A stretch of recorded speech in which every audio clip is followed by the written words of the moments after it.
Bem-vindos, crentes e descrentes, ao nosso canal. Eu sou o professor Marcos e esse é o nosso curso de Teologia Bíblica.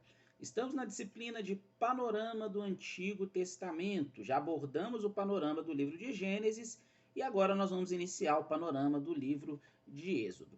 Da mesma forma que o livro de Gênesis nós dividimos em duas vezes, o livro de Êxodo também nós vamos dividi-lo em duas vezes para que fique mais fácil o entendimento e também a abordagem de maneira panorâmica, né, bem resumida, sobre os principais itens, o que tem de mais importante no conteúdo do livro de Êxodo. As duas formas que nós vamos dividir, nessa primeira parte nós vamos falar sobre a abertura do livro de Êxodo, abordando da escravidão até o estabelecimento do povo de Israel como uma nação. E na segunda parte nós vamos falar de algumas leis e como que essas leis se aplicavam até culminar lá na construção do tabernáculo para o povo de Israel, ainda dentro do livro de Êxodo. O livro de Êxodo, a palavra Êxodo, né, que acaba tendo um significado mais próximo à saída, é um termo que não é grego, diferentemente de quando nós falamos do Gênesis, que é um termo grego, o termo Êxodo é um termo latim, que vem inclusive da Vulgata Latina, que foi a tradução dos originais para o latim. E se nós pegarmos o livro de Êxodo, principalmente o comecinho dele, o capítulo 1, né? Se nós formos observar o capítulo 1, o que nós vamos ter ali no capítulo 1? Primeiro começa a numerar ou enumerar, descrever as famílias que vieram para o Egito, né, com Jacó. E aí nós precisamos lembrar de Gênesis, o finalzinho de Gênesis, os últimos capítulos, quando fala sobre José se estabelecendo como governador e a família de José vindo ali com liberdade, né, para o Egito. Por isso que não é correto falar de 400 anos de escravidão no Egito, porque os israelitas, os descendentes de Jacó, eles tiveram certa liberdade no período do governo do faraó, tendo ali José como seu governador, né, como o segundo mais importante ali no Egito, e um pouco depois da morte também. Mas outro faraó vai vir que vai começar a questionar não só a liberdade que o povo de Israel tinha, mas que outros povos também tinham. Tinha a questão do povo de Israel se multiplicar muito rápido, e aí o livro do Êxodo vai começar a narrar um pouco do sofrimento e sim da escravidão do povo de Israel. Se nós fôssemos dividir, eu fiz uma divisão didática em algumas partes, aí eu vou citar, vou descrever rapidamente cada um dos assuntos e vou falar quais são os versículos aproximados onde se encontram esses assuntos. Por exemplo, se pegarmos desde o capítulo 1 até o capítulo 13, por volta do versículo 19, vai ter tanto a narrativa de Israel escravizado, né? O início ele de Israel sendo escravizado pelo povo egípcio, vai ter a narrativa do surgimento de Moisés, né? Vai ter a narrativa do surgimento de Moisés. Se nós pegarmos do capítulo 1, melhor dizendo, né? Do capítulo 1, do versículo 1 até o versículo 13, mais ou menos ali até o versículo 13, alguns colocam o versículo 19 no meio também, mas os primeiros versículos desse capítulo 1 vai falar sobre o início ali do processo de Israel como, né, uma nação escravizada pelos egípcios. Já no capítulo 2, se estendendo até o capítulo 4, do capítulo 2 até por volta do versículo 31 do capítulo 4, vai focar em uma figura, que é a figura de Moisés. Se para entender um pouco do contexto do livro de Êxodo, principalmente do surgimento da figura de Moisés, como o povo de Israel começava a crescer muito, os descendentes de Jacó começavam a crescer muito nas terras egípcias, o faraó, assim como aqueles que eram governantes juntos com o faraó, começam a ter medo desse crescimento e de um possível domínio, de uma possível rebelião, né? Algo que poderia atingir o Império Egípcio. E vai vir a ordem da matança das crianças, principalmente matança dos meninos, né? Onde vem a história, a famosa história de Moisés sendo colocado num recipiente. Alguns falam ali que ele foi colocado num cesto, né? Mas o que importa é que ele foi colocado nas águas e ele vai acabar caindo lá, parando na casa da filha de Faraó. E vai ser tratado como se fosse um filho, né, da filha de Faraó, onde ele vai ter todo o domínio, vai ser ensinado em toda a ciência dos egípcios, em toda a cultura dos egípcios, vai ser um jovem ali extremamente bem instruído.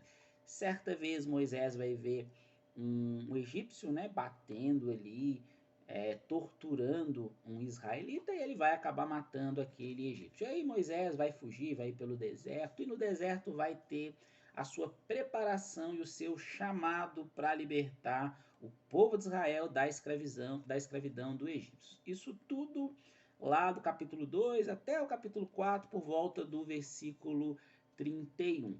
Quando Moisés retorna, e lá ele encontra no deserto, ele conhece tanto o seu sogro Jetro, quanto ele vai se casar, né? E quando ele retorna, começa a famosa disputa com Faraó, que é provavelmente os trechos que mais dão ênfase, espaço para o surgimento de filmes, para a criação de filmes, de desenhos, até de narrativas literárias sobre o Êxodo, que vai ser narrado do capítulo 5, do início do capítulo 5 até o capítulo 11, por volta do versículo 10.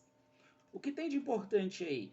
Toda essa disputa com o Faraó vai acabar culminando numa revolta de Faraó contra o povo de Israel, e o Faraó ele vai começar a tentar coibir, né, ou a tentar ali coagir mais o povo de Israel, e com isso constantemente Moisés sendo, né, chamado e recebendo seu chamado e comunicando-se com Deus, sendo como se fosse um porta-voz entre o povo de Israel e entre o Deus único, eterno.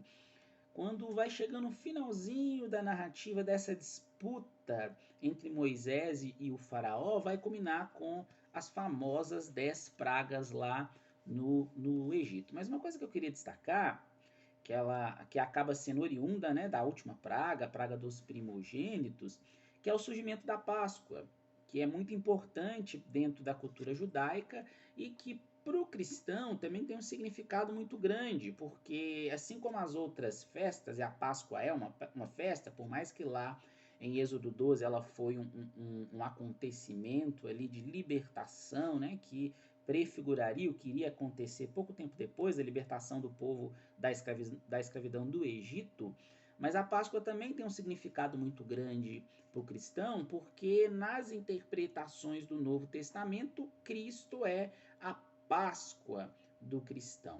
Então, aquilo que aconteceu lá com o povo de Israel, o sangue do cordeiro nos umbrais da porta, tipificando a proteção de Deus para com eles, né? O que Cristo veio fazer no Novo Testamento, registrado no Novo Testamento, é a mesma coisa, tanto a proteção quanto uma morte que a gente chama de morte expiatória. Esse termo vai ser importante quando nós formos entender um pouco o livro de Levíticos. Aí eu volto de novo com esse termo de expiatório e de expiação. Do Egito para o Sinai, que quando o povo sai do Egito e vai em direção à Terra Prometida, né, vai peregrinando pelo deserto, é possível de nós observarmos desde o capítulo 13, do versículo 20, né, onde a Páscoa vai do 13 ao 19, e aí do capítulo 13 ao versículo 20, puxando até o capítulo 19, vai falar sobre essa peregrinação do Egito ao Sinai. Mas em paralelo, dessa narrativa do povo sendo liberto do Egito, com o advento das 10 pragas, né?